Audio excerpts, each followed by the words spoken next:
শিক্ষার্থীরা আসসালামু আলাইকুম। আশা করছি আল্লাহর রহমতে আপনারা ভালো আছেন। আলহামদুলিল্লাহ। আজকে এখন আপনাদের মাঝে যে অঙ্কটা উপস্থাপন করবো সেটা হলো ষষ্ঠ শ্রেণীর গণিত 232 পৃষ্ঠার 4 নম্বর যে অঙ্কটা রয়েছে এই অঙ্কটা এখন আপনাদের মাঝে সমাধান করব। তো এখানে আপনারা দেখতে পাচ্ছেন 50 থেকে ছোট মৌলিক সংখ্যাগুলো লিখো এবং সংখ্যাগুলোর গড় এবং মধ্যক নির্ণয় করো। 1 থেকে 10 কয়টা মৌলিক সংখ্যা, 11 থেকে 20 পর্যন্ত কয়টা মৌলিক সংখ্যা, 21 থেকে 30 পর্যন্ত মৌলিক সংখ্যা, এভাবে আমরা 100 পর্যন্ত যে মৌলিক সংখ্যাগুলো আছে এগুলো আমরা কি করব, বের করব।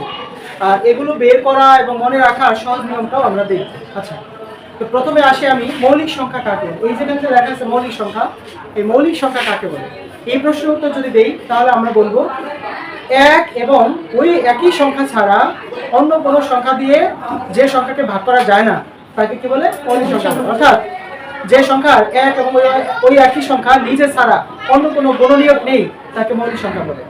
এবার আমরা দেখতে পাচ্ছি এখানে 1 থেকে 10 পর্যন্ত মৌলিক সংখ্যা কয়টা, এটা মনে রাখার সহজ একটা নিয়ম হলো, একটা কোড বলছি, সেটা হলো দিদি, বিবিসি, বিবিসি, বিই। তাহলে আমরা সবাই বলি দিদি, বিবিসি, বিবিসি, বিই। অর্থাৎ ডি ইংরেজি 26টা বর্ণের মধ্যে ডি কততম বর্ণ, এ বি সি ডি কততম বর্ণ, 4। অর্থাৎ এখানে আমরা দিচ্ছি 4। ডি মানে হলো 4 অর্থাৎ 44, অর্থাৎ কত, 44। আর বি মানে হলো 2, বি মানে 2, সি মানে 3, আবার বি মানে 2, বি মানে 2, সি মানে 3, বি মানে 2, এ মানে কি 1, এ মানে কি 1। অর্থাৎ এটা কোড নাম্বার হলো 44, 223, 223, 21, 44, 223, 223, 21।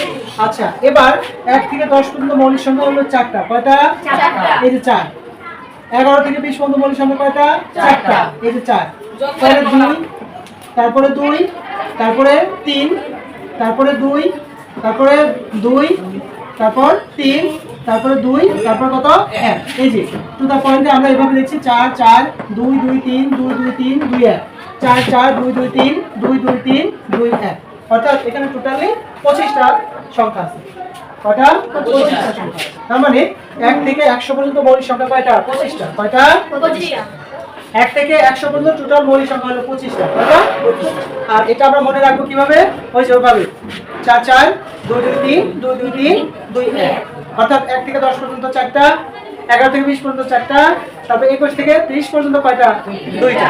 এইভাবে আমরা মনে রাখবো কথাগুলো। এবার 1 থেকে 10 পর্যন্ত মৌলিক সংখ্যা 4টা কি কি, যেমন 2 3 5 7। এই কয়েকটা সংখ্যাকে দেখেন 2 কে 2 দ্বারা ভাগ করা যায় আর 1 দ্বারা ভাগ করা যায়, এছাড়া অন্য কিছু দিয়ে কি ভাগ করা যায়, এই জন্য এটা মৌলিক সংখ্যা। 3 কে 3 দ্বারা ভাগ করা যায় আর 1 দ্বারা ভাগ করা যায়, এই জন্য 3 একটা মৌলিক সংখ্যা। 5 কে 1 দ্বারা ভাগ করা যায় আর 5 দ্বারা ভাগ করা যায়, এই জন্য এটা একটা মৌলিক সংখ্যা। 7 কে 1 দ্বারা ভাগ করা যায় এবং 7 দ্বারা ভাগ করা যায়, এই জন্য এটা একটা মৌলিক সংখ্যা। এখন আপনারা ভাববেন তাহলে এগুলো তো বেজোড় সংখ্যা বেশি, তাহলে 9 তো বেজোড় সংখ্যা, তাই না? 9 কি মৌলিক সংখ্যা না? 9 মৌলিক সংখ্যা না। কেন? কারণ 9 কে 1 দ্বারা ভাগ যায়, 3 দ্বারা যায়, 9 দ্বারা যায়, ঠিক আছে? এই জন্য এটা মৌলিক সংখ্যা। এবার 11 থেকে 20 পর্যন্ত মৌলিক সংখ্যা হলো কয়টা, 4টা, 11 19। এইগুলো এখানে 4টা মৌলিক সংখ্যা। এবার 21 থেকে 30 পর্যন্ত মৌলিক সংখ্যা কয়টা, 2টা, কয়টা, 2টা। একটা হলো কত, 23, আরটা কত, 29। এটা হলো মৌলিক সংখ্যা। 31 থেকে 40 পর্যন্ত মৌলিক সংখ্যা কয়টা, 2টা। কি কি বলেন তো, 41, আর হলো কত, 37। 41 থেকে 50 পর্যন্ত মৌলিক সংখ্যা কয়টা, 3টা। 41, তারপর 43, তারপর 47। হ্যাঁ, তারপর 51 থেকে 60 পর্যন্ত মৌলিক সংখ্যা কয়টা, 2টা। 53, আর 60 কত, 59, তাই না? আর 61 থেকে 70 পর্যন্ত মৌলিক সংখ্যা 2টা। কি কি বলেন তো, 61, 67। তারপর 71 থেকে 80 পর্যন্ত মৌলিক সংখ্যা 3টা। কি কি বলেন তো, 71, 73, 83। তারপর হলো 81 থেকে 90 পর্যন্ত মৌলিক সংখ্যা 2টা। কি কি বলেন তো, 83, 87। আর 91 থেকে 100 পর্যন্ত মৌলিক সংখ্যা একটা, কত, 97। এই হলো এখানে টোটাল 1 থেকে 100 পর্যন্ত মৌলিক সংখ্যা হলো 25টা, ঠিক আছে? আমি এই 100 পর্যন্ত লিখলাম, এই জন্য এখানে প্রশ্ন আছে 50 পর্যন্ত, 100 পর্যন্ত তো থাকতে পারে না? তাহলে সেক্ষেত্রে কি করবেন, এই জন্য আমরা 1 থেকে 100 পর্যন্ত মৌলিক সংখ্যা 25টা লিখলাম। এবার আমরা 50 এর চেয়ে ছোট, 50 হলো এই যে 1 নম্বর ঘর হলো 50, এখানে হলো 50 আছে, এর চেয়ে ছোট মৌলিক সংখ্যা এই পর্যন্ত আসবো আমরা। কোন পর্যন্ত আসবো, এই পর্যন্ত। অর্থাৎ 41 থেকে 50 পর্যন্ত মৌলিক সংখ্যা হলো কয়টা বলেন তো? 1টা 2টা 3টা 4টা 5 6 7 8 9 10 11 12 13 14 15 কয়টা 15টা। এই যে 4 4 8 8 2 10 10 2 12 12 3 কত 15টা। অর্থাৎ এখানে মৌলিক সংখ্যা হলো কয়টা 15টা। কয়টি 15টি। আর 1 থেকে 50 পর্যন্ত মৌলিক সংখ্যা মানের ঊর্ধ্বক্রম অনুসারে সাজিয়ে পায়। মানের ঊর্ধ্বক্রম মানে কি? ছোট থেকে বড়। আচ্ছা প্রথম কত আছে বলেন তো? 2 কত 2 যোগ, যেহেতু গড় বলছে গড় করতে বলছে এজন্য যোগ চিহ্ন দিয়ে যাব। তারপর 2 এর পরে কত বলবেন আপনারা, এখানে দেখে নেব বলেন 3 তারপর 5 তারপর 7 তারপর 11 তারপর 13 তারপর 17 তারপর 19 তারপর 23 তারপর 29 তারপর 31 তারপর 37 তারপর 41 তারপর 43 তারপর 47।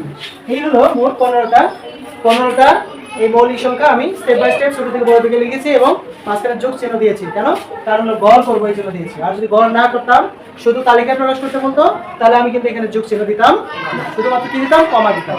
কি দিতাম? কমা দিতাম। এবার এই সবগুলো সংখ্যার যোগফলটা আমরা অলরেডি বের করে রেখেছি কত 328। এই যোগফল হলো 328। তার সকলগুলো সংখ্যা হলো এখানে টোটাল 15টা। এবার গড় বের করে নিয়ে বলে সংখ্যাগুলোর সমষ্টি ভাগ সংখ্যাগুলোর সংখ্যা। আচ্ছা সংখ্যাগুলোর সমষ্টি হলো 328। সমষ্টি মানে কি? যোগ। সমষ্টি মানে কি? যোগ। তাহলে এখানে আমরা লিখব 328 ভাগ সংখ্যাগুলোর সংখ্যা হলো কত 15 কত 15। এবার 328 কে 15 দ্বারা ভাগ করব। কত দ্বারা ভাগ করব? 15 দ্বারা ভাগ করব। তাহলে আমি এখানে লিখলাম 328 15 দুগুণে কত 30 তাহলে কত 2 আনলাম কত 8 কে 3। এবার 15 একবার যা তারপর 15 5 করে 8 হবে 3 তারপর 2 থেকে 1 গেলে থাকে তো 1 13।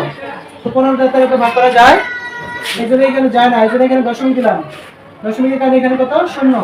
তাহলে 15 130 এর ভিতরে কতবার যাবে? 4 15 6 15 কত 90 6 15 কত 90 7 15 কত 7 15 7 15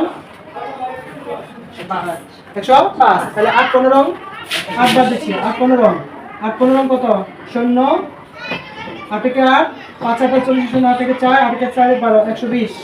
তাহলে এখানে থাকলো কত 1 আর এখানে থাকলো কত 0 দশমিক আর আরেকটা 0। এখন কয়বার দেওয়া যায়? 6 বার। 6 15 কত 90। এইভাবে একের পর এক 10 বেড়েই যাবে। কি হয়ে যাবে? বেড়ে যাবে। অর্থাৎ এটা বেড়ে হবে কত 21.8 6 6 6 6 এভাবে বেড়ে যাবে। কিন্তু আমি দশমিকের পরে 2 ঘর নিব। কত ঘর? 2 ঘর। এখানে 8 2 ঘর নিলে এইটুকু বাদ যাবে। আর এইটুকু বাদ যদি যায় এখানে যদি এই যে বাদ দেওয়ার এই ঘরটাতে যদি 6 5 থেকে শুরু করে উপরে দিকে থাকে তাহলে তার জন্য একটা 1 এই ঘরে যোগ হবে। এই 6 এর মধ্যে যোগ হবে কত হবে 7। এটা লিখবো আমরা কি প্রায়। কি লিখবো? প্রায়। এটা হলো কি নির্ণয় গড়। আমরা কি বুঝতে পেরেছি? ধন্যবাদ।